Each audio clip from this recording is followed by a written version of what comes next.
In horror movies, the monster usually attacks immediately.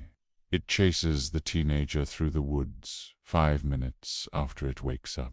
But Mary Shelley's Frankenstein is more psychological. After Victor creates the monster and runs away, nothing happens. Days pass, then weeks, then months. Victor starts to believe he got away with it. He thinks the monster just wandered off and died in a ditch somewhere. He thinks he can go back to his normal life. He is wrong. While Victor is trying to forget, the monster is out there, watching, learning, and waiting. Welcome back to Stories with Consequences. This is episode 4. Today, the bill comes due. Victor's science experiment claims its first victim. A child is murdered. An innocent woman is framed. And Victor realizes that his silence is about to kill the people he loved. Let's pick up exactly where we left off. Victor had just run away from the monster. He spends the night walking the streets of Ingolstadt, soaked in rain, terrified to go back to his room. The next morning, he bumps into an old friend, Henry Clerval. Henry is the opposite of Victor.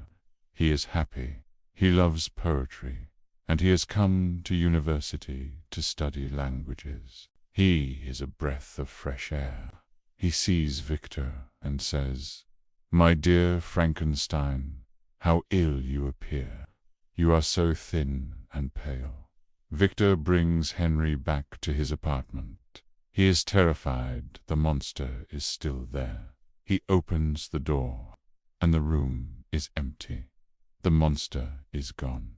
Instead of being worried about where a giant 8-foot superhuman went, Victor is relieved. He jumps on the chairs. He laughs like a maniac.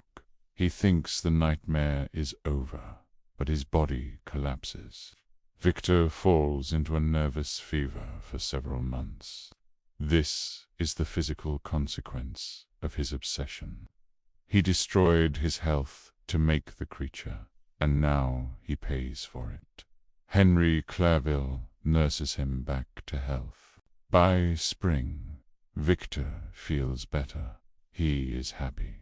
He plans to return home to Geneva to see his family.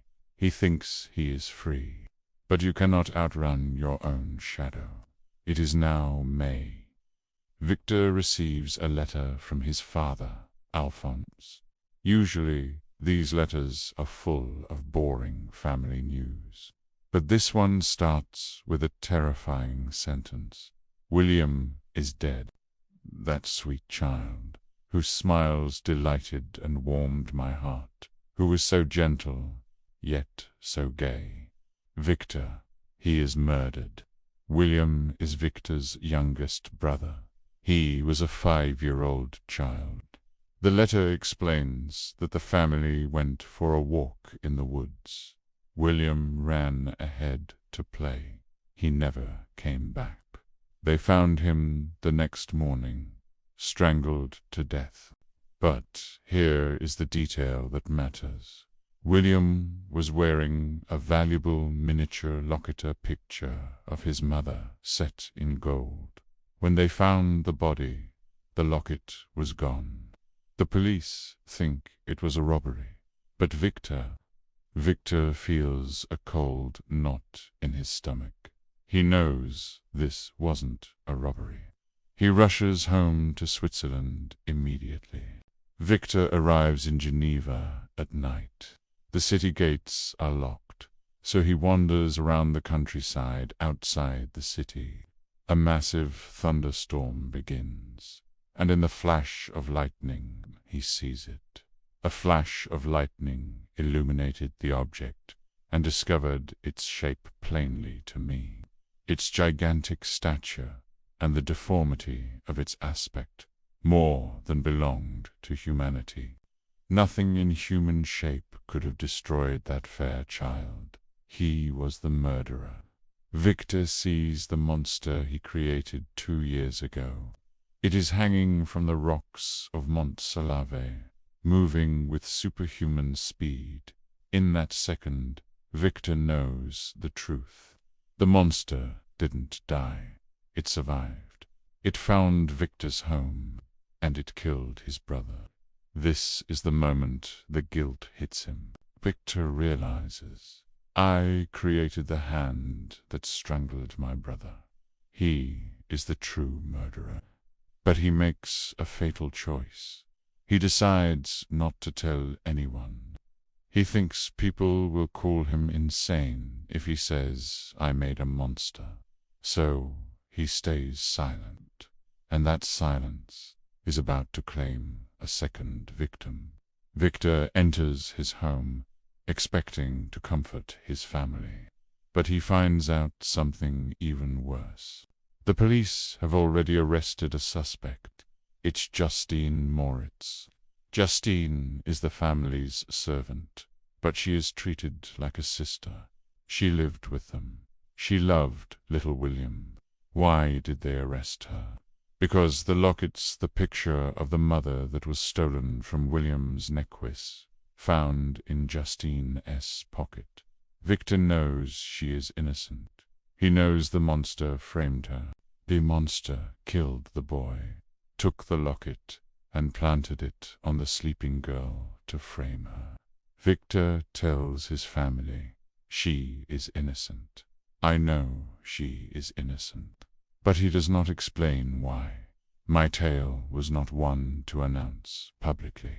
Its astounding horror would be looked upon as madness. He is protecting his own reputation. He is afraid of looking crazy.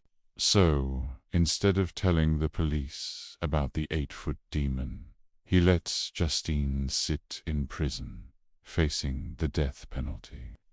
The episode ends here, with a young girl in chains and a coward standing free. Victor Frankenstein has now committed 2 crimes. He played God and abandoned his creation. And now he is staying silent while an innocent woman takes the blame for his mess. Tomorrow, in episode 5, we go to court. We will watch the trial of Justine Moritz. We will see if Victor finally speaks up, or if he lets her die to save his own skin. The body count is rising. I'm your host, and this is Stories with Consequences. Subscribe, and I'll see you in court tomorrow.